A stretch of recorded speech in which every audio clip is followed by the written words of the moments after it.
Hey everyone, did the light just go off? Okay, need to put that back on because, there we go. Hello, Michelle here with a review of a film, obviously, because that's what I do. And I've got a Phoenix t-shirt, so it is Phoenix Reviews.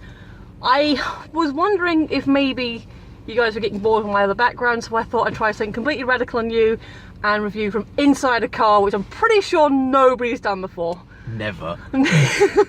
So we're doing an in-car review with my friend Adam, whose hands you've met before. I don't even need the face, I'll just do this and you'll know me immediately. That's the real famous bit right there. But yeah, so we just saw My Little Pony, the movie. So I've already seen it before. If you follow my Twitter, you'll have seen I've seen it before. It holds up a second time. For me, that's my opinion. So, quick background. I have seen every episode of the show. I actually am old enough to remember the original series back in the 80s, which, if you've seen it, you know. But I'm a big fan. Obviously, it's one of those things that Erin got me into. Hey, babe. And so yeah, I've watched every episode of. I didn't watch it from the beginning, but I did see it, and I do love it. And then when the film came out, it was like, yay, pony movie. And so yes, I've seen every episode. I've seen all the Equestria Girls to date as well. So yeah, I'm not in the fandom, but I definitely know all the things about it.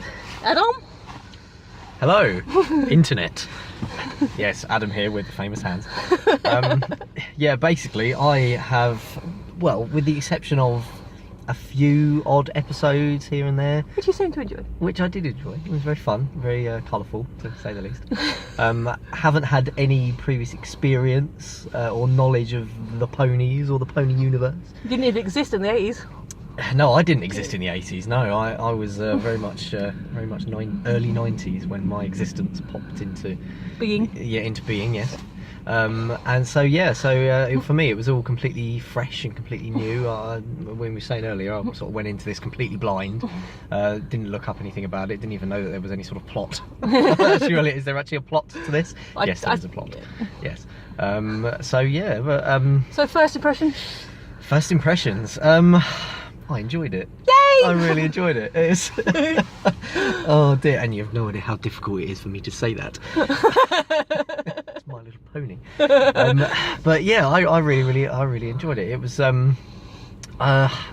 fun. It was a little bit, I don't want to say adult humour, but a little bit of humour that you wouldn't think the kids would really get. You know, in the odd sort of fun, you know, the fun jokes and the what's the pink pony that's excited about everything? Pinkie Pie. Pinkie Pie is my favourite. Yay! It's just so much fun. It just takes pure joy out of just it's just pure insanity. That's where Pony Squee comes from. Oh right, okay, I didn't know that. Okay, Yeah, Pony okay. Squee. Yeah. Yeah.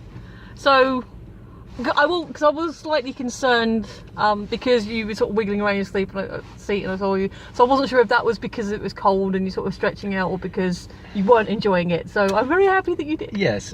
Just to address that very quickly, it was cold. It is cold. It's actually warmer in the car than it was in the auditorium. Yeah, it's what we walked outside of the cinema and it was like, it's actually warmer out here. You saw what you said. Yeah. It's warmer outside than it was sitting down inside a building, which is a bit odd. Yeah. But yeah, it is the 2nd of November. Yes, today. it is. And it is getting into the evening. As you can see, we need our light because it is very dark. Yes. So yeah, cold, but that was the reason for the shifting. Oh, good, good. But no, I did enjoy it. So, non-spoiler, overall, would you recommend it? Okay. Would you recommend it on its own? However, but secondary to that, we have, because we go to the Cineworld, we have Cineworld cards, which means you've got your card handy, because mine's in my thing. Which basically means I have to delve into this, like standing up at the stand in the thing all over again. We could go to the cinema as many times as we want for a fixed price per month. Hashtag not sponsored. Other cinemas are available. Other cinemas are available. This just happens to be our local one. And with these cards, we can go as often as we want. We pay a monthly fee, and then that's it. But once you go like twice, you've everything else after that is free. So you obviously didn't pay to come and see this outside of your normal fee. No. A, would you recommend this overall? And B, would you recommend this to someone who had to pay to go to see it? Okay, I would recommend it to someone to go and see as a fun film to to just to kill a couple of hours and just to mainly see sort of what it's all about, and to answer those questions I'm sure a lot of people would have. Basically, do I want to go and see this? You're only going to know if you go and see it. Yeah. So yes, I would recommend it in that respect. Would I recommend someone to pay money to go and see it? I mean, technically we paid money somehow to go and see this. I think so. Yeah, I think I would. Yeah, I think if you get something out of it at the end of the day after you come out of the cinema, then it was worth it. Even if it's just a couple of quid. And I think, regardless of how old you are or how young you are, you could get quite a lot out of this film. Cool. There is that story of, obviously it's aimed at children or younger people, but there's a positive message to take away from it, and it's and the songs are great, beautiful. Really, really beautiful songs, and it just gives you that sort of nice warm fuzzy feeling, which when you're sitting in a freezing cold cinema is definitely what you need, a warm feeling. So overall, in the non-spoily part, you enjoyed the overall story. Yeah. I'm assuming you enjoyed all the bright and colour and all the effects and everything. Yeah, lots of colour. And you just said you really enjoyed the music. Yes. It wouldn't work in black and white, let's just say that. No, it wouldn't, although a black and white sequence might be interesting. So if you, obviously, I'm assuming anyone's watching this now has seen it, but if you haven't, there is a flashback sequence where he's in a completely different art style. So did you appreciate the different art style? Yeah, that was, it was different. And it's always good when you go and see a film and it, whether it be a flashback or like a little montage or something, it sort of takes away from the main style of the main narrative. Yeah, that's always interesting to see. Yeah, I like that. It was good. It was cleverly done. But as I said, I've seen it twice. I do think it holds up. I still think the music's amazing. It's bright and colourful, and I would recommend it I would definitely recommend it if you're getting it for free somehow. But yeah, I'd say at least go see a matinee. If you're going with your kid, if you're being dragged along by your kid, or if by the time you're watching this they're asking for the Blu-ray, you're not going to be bored watching it, even if you don't know what's going on, because it is bright and colourful. It's going to keep the kids happy, and you're not going to. And there's always something going on as well. Yeah. There's never sort of that moment where you sit there and think, well, this is a bit boring. Oh, it's like a courtroom drama. Yeah, there's none of that. There's always something going on the screen. Cool, awesome. So that's the non-spoilery part over. So into the more spoilery stuff and the more specific. So it opens with a huge montage of everybody in Canterlot preparing for the friendship party. Did you get the song by Serenade was played by Sia? I did, mainly because of we're spoilers. We're in spoilers. The hair. Sia does her hair. Her mane comes over her eyes, and that's kind of it's an interesting look that she's got, mane style. So yeah, and then so they're all doing the party preparation. They have the big all friends together, we got this song, which is as an opening song, because you got like the opening credits song, which is like a variation of like a beat. I don't know, it's got a proper name, but I can't remember what it's called. But then you got the big first group song with the main six, and it is just we got this together. And it's very catchy, and that plays throughout most of the music in the thing. And then so they have the big group sing, group hug, and then suddenly grenades, which the one person who gets that high. But yeah, so it does that, and then we're into adventure. The princesses, Celestia, Luna, and Cadence all get zapped. There's a moment. I'm having a bit of debate because I thought it was Derpy being kind of a hero moment, and then someone said no, it's Rainbow Dash that pushes Twilight to one side. But either way, Derpy gets zapped instead of Twilight, and it's adorable because Derpy is adorable. So she's the little grey Pegasus. Oh yeah. Who's wearing the party hat and the wonky eyes. So Derpy's awesome. We like Derpy. And on that, if you want to say it, call her Derpy Muffin, but Derpy is Derpy. All right, it's a thing. It takes too long to explain. But you get Derpy Muffin. If I say muffin, I'll just get hungry. Or I'll go into coffee shop one day and order a muffin, and I'll just end up saying Derpy. So on that first sequence, so your big party set up, and then boom, bad guys. How did that work for you? Yeah, it was. as somebody who hadn't seen it before and hasn't really seen much of the ponies before, it was. I think it set up the little universe quite well. With right at the beginning, with them setting up the festival. Yeah. Festival of Friendship. Yeah. It? Yeah. I listened. Yes. Yeah. I thought that was really good. That set up the what the characters are all about, and you know how they sort of how they're. So did you catch all their personalities? I mean, I know you probably didn't catch all their. Can you name them all? No. No, I can't. So the pink one we've already said, which is Pinkie Pie. Pinkie Pie. The purple one with the wings and horn is Twilight Princess. Twilight Princess. Princess Twilight Sparkle. Yeah. Not to be confused with any other thing called Twilight. She's an alicorn. That's the actual. That's what they're called. That's what they're called. Alicorns. Alicorns. Okay. The posh white one with the purple mane is Rarity. Oh, right. Yes, Rarity. Yes. The orange cowgirl is Applejack. Right. Yeah. The obviously the Pegasus with rainbow wing with rainbow mane is Rainbow Dash. Right. Okay. Easy to remember. Yeah. And the shy yellow pony with yellow peg with the pink hair is Fluttershy, who I love. Okay. I love all of them overall, but I love Fluttershy because I relate to Fluttershy because I was always a very shy kid and was a bit awkward. And then, but Pinkie Pie is my spirit animal. Pinkie Pie is who I want to be. Yeah, I'm kind of. Mostly I'm sort of a little bit shy and awkward, and I'm sort of growing out of that now, but yeah, so Pinkie's kind of who I aspire to be, so I'm kind of like a Pinkie Shy. But overall, I mean, I didn't think I'd like Dashie because she's quite brash, and I've kind of got to grown to love her because she's very adorable. Rarity is just awesome, and Tabitha St. Germain always does a great job with her.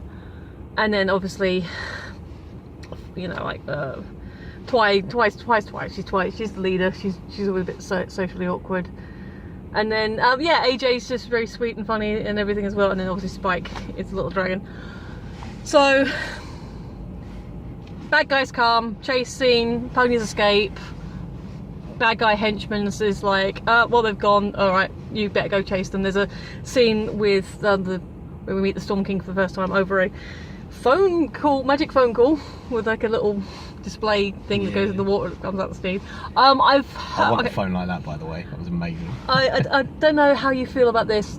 I've heard him compared to Hades in Disney's Hercules. Yeah, I get that. You know, the trident and all that kind of stuff. Stop hiding. I'm not hiding. I'm not hiding. And it's kind of the personality as well. So yeah, I see it. It wasn't my immediate thought, but once people said it, I was like, oh yeah, I can see where that's coming from. So then we've got three main set-up sequences.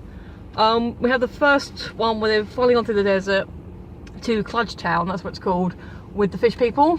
And then you've got them, so they're ponies out of town. They're the brightest thing in the room.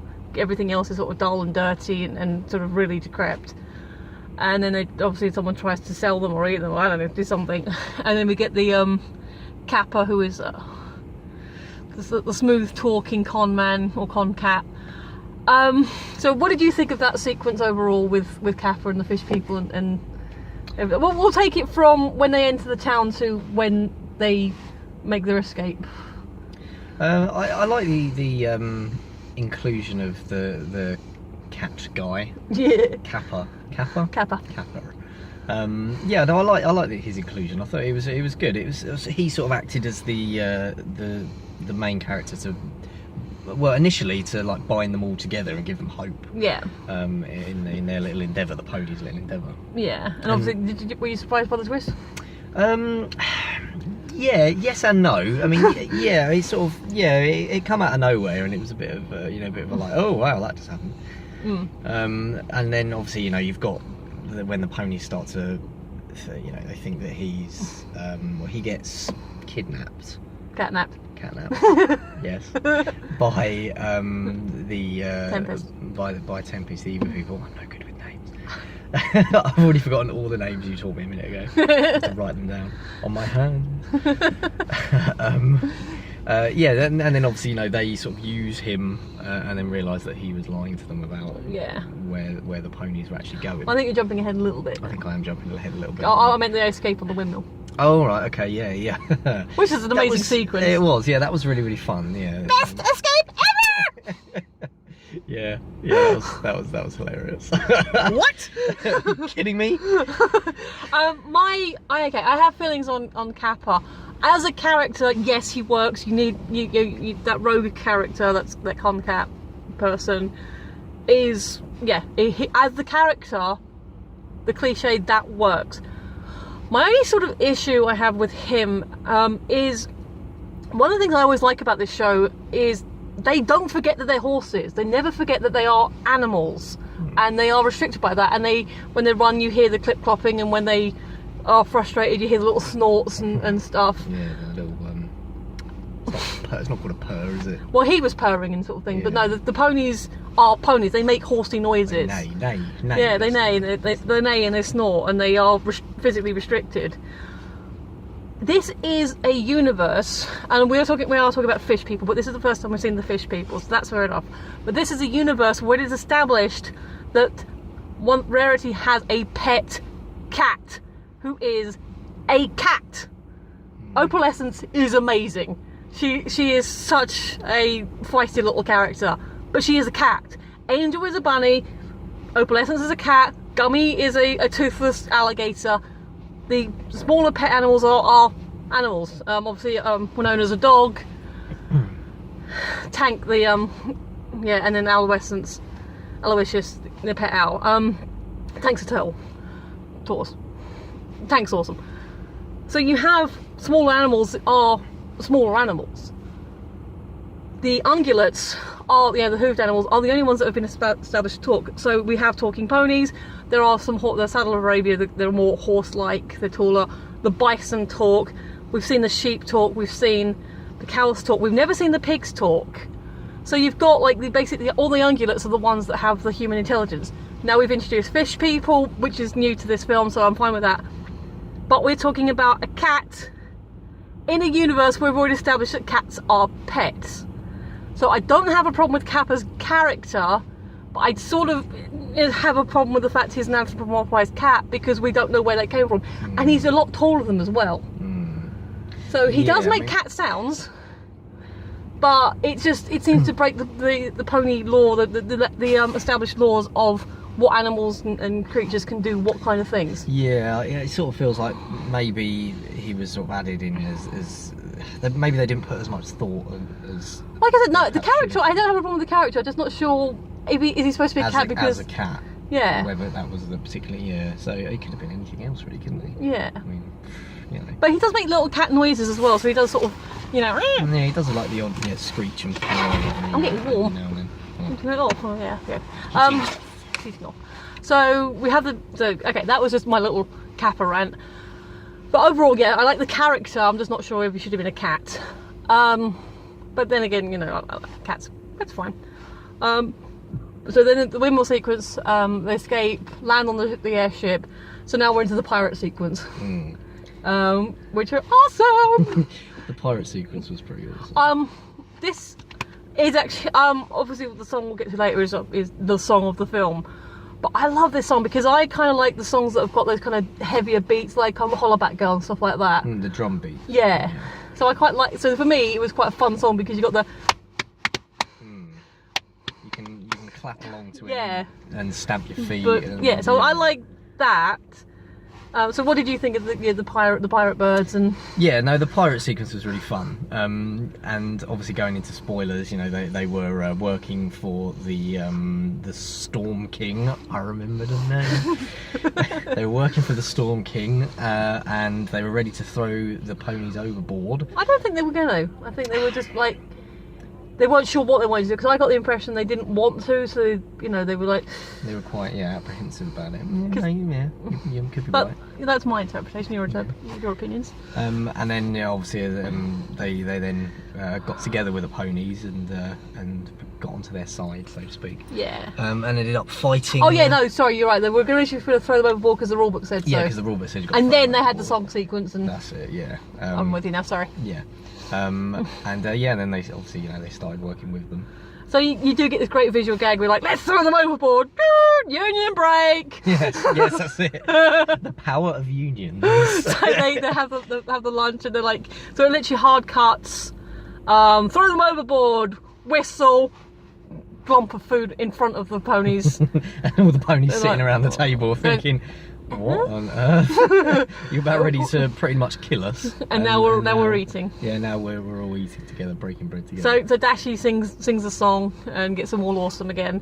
So Rainbow. The Sonic Rainbow. Yeah, the Sonic Rainbow, which was just just amazing. That's what I love about the characters in this, about the ponies in particular, is just the sheer excitement about absolutely everything, and how just this just spinning around the ship, creating the little rain boom. Yeah, so you got the original burst, and then she's making the rainbow trails in a and she's just like screaming in excitement. Is like, oh, this is the best thing ever. Especially if you know the backstory of Sonic Rainbow, that's been covered in a couple of different episodes to establish it. So it's her signature move. Right. Because the unicorns have magic. The Pegasus kind of have their own magic because they're the only ones that can stand on clouds and stuff like that. And obviously they can fly. And then the Earth ponies are just the Earth ponies. Okay. So I don't think they have. I mean, they can probably learn to do They do things. They can manipulate items in ways that you wouldn't think a hooven animal could. Oh, speaking of the hooves, did you notice the shape? No, I didn't. The hooves are heart shaped. Are they? Which is new for the film. They're not heart shaped in the series that I could tell. So yeah, so that's a cute little design they gave them. Handy when making personalised birthday cards. Indeed. A little paw stamp.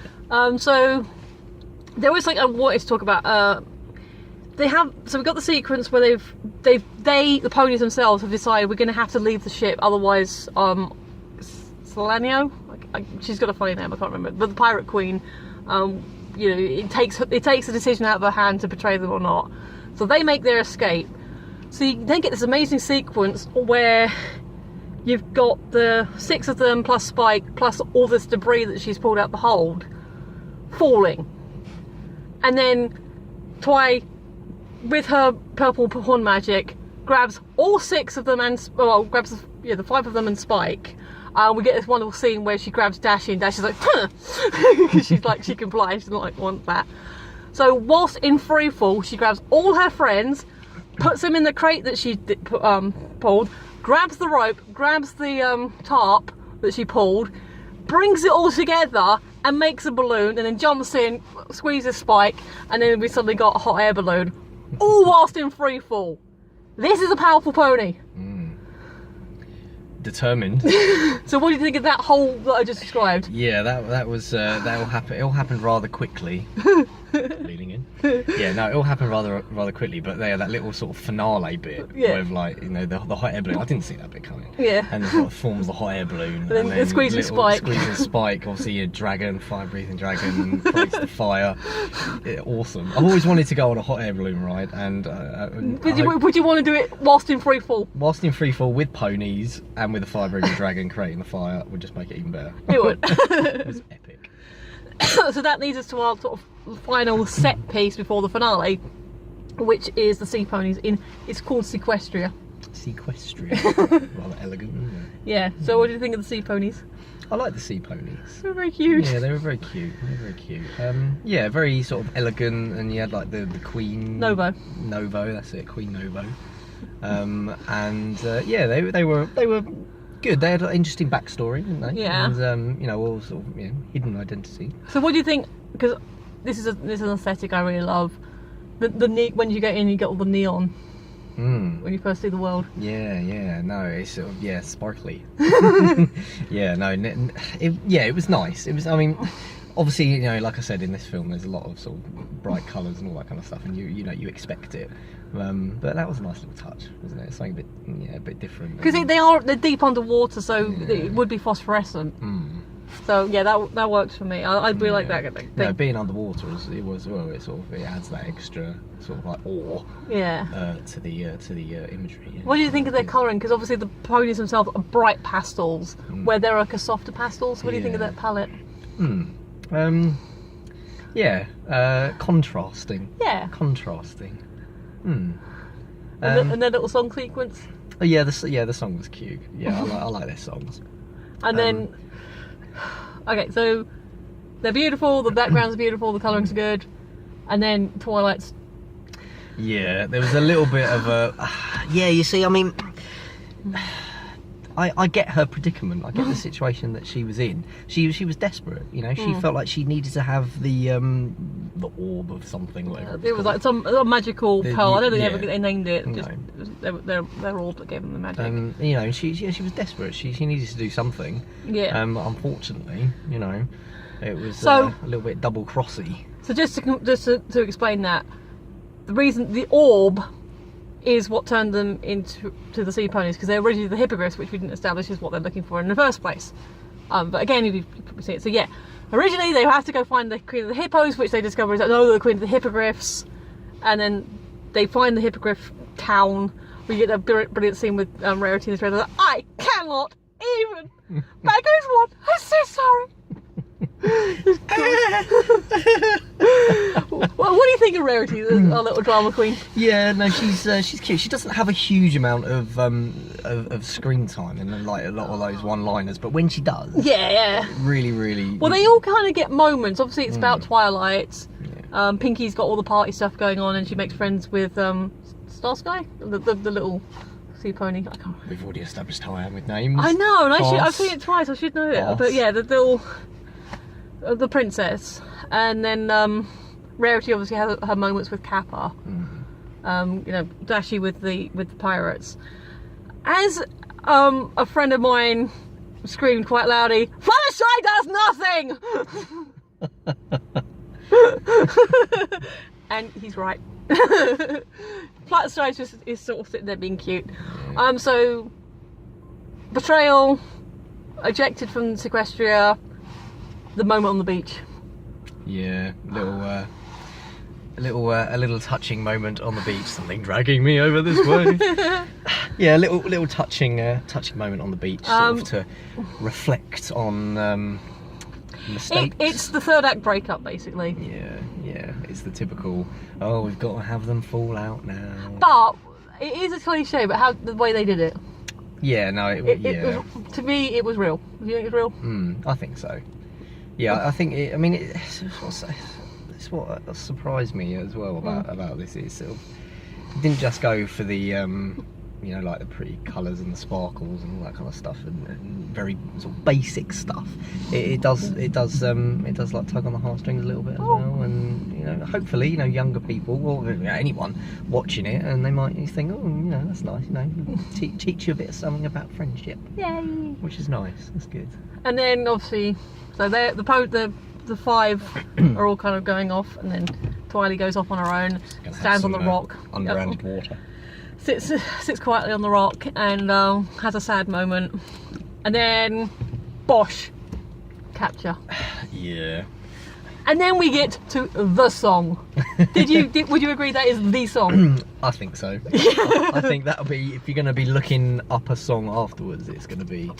Open up your eyes. Yeah, open up your eyes. That was. Emily Blunt can sing. She can. She can. Yeah. Crikey. I'm assuming it's her singing voice. I don't know any different to that. So yeah. But yeah, no, that was good as well, because it did give you more of an insight into. And this is the sequence where we have that flashback in the different style. That's right. The style is good, but it is one that's established in the series. It's one of the opening sequences on In Friendship Is Magic. Does actually have in that style when Twilight's reading her history books. Oh right. Okay. It's if it's not exactly, it's very similar aesthetically to that. But yeah, so you have the big song of the film, which gives you the background, and then we get to the finales. So what do you think of the finales?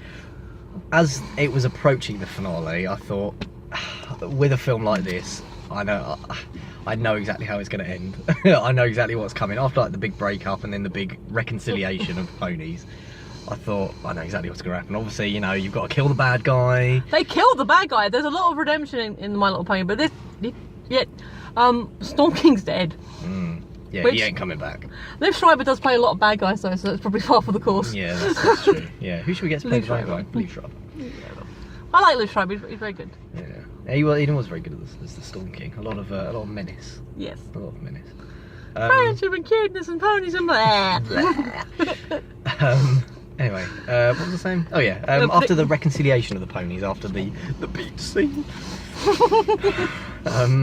You think, oh yeah, kill the bad guy, yeah, and then you got to reconcile, and then do like a big festival, like get back to the festival that they were planning to do in the first place with the Sia character.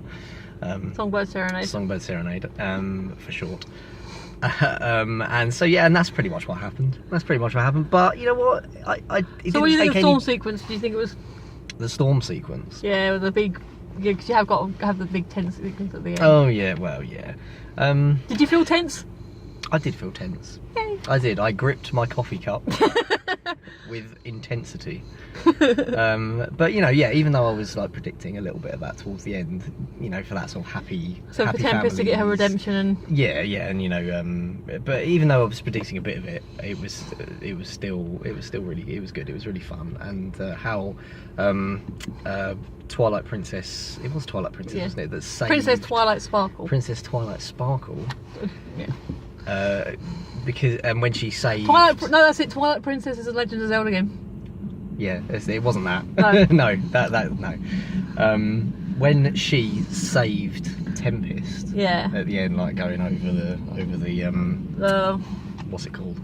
The buttress? No, not buttress. The balcony. Balcony. That's the word I was looking for. We're back at Canterlot now in the castle. Yes. I was about to say that thing from Romeo and Juliet that they speak over because I couldn't think of the word balcony. We got like 2 minutes before we go into overtime. Okay. Yes, it was good, and yes. 2 points very quickly. What do you think of Tempest's real name? 3 words. Oh my days. Fizzle Pot Berry Twist. Awesome. I've had that in a drink once. And what do you think of the finale song? The finale song was fun. I'm probably going to go home and look that up. Yeah. Because it's just fun. Fun. I like it. 2 things. One I kind of agree with, and the other one is a personal opinion. One, it's been noted that as a finale song, it isn't as energetic as you would like for a sort of end party sequence song at the end, as a victory number. And 2, and this is kind of personal, and not necessarily just against Sia, but a lot of modern singers. To quote one of my favourite shows, enunciate. Yeah, I mean, I like Sia, I do, and I've got quite a lot of her songs on my phone. Yeah, I like her. She's got a great voice, but yeah, she's not the best at enunciating. But I think that's just the way that she sings, really. Yeah, I like to be able to understand the words of it without it sounding like thing. Okay. Gonna have to cut it off now because otherwise we're gonna go into the extra bit. So thanks for listening. Our social media stuff in the bottom. Love you. Bye.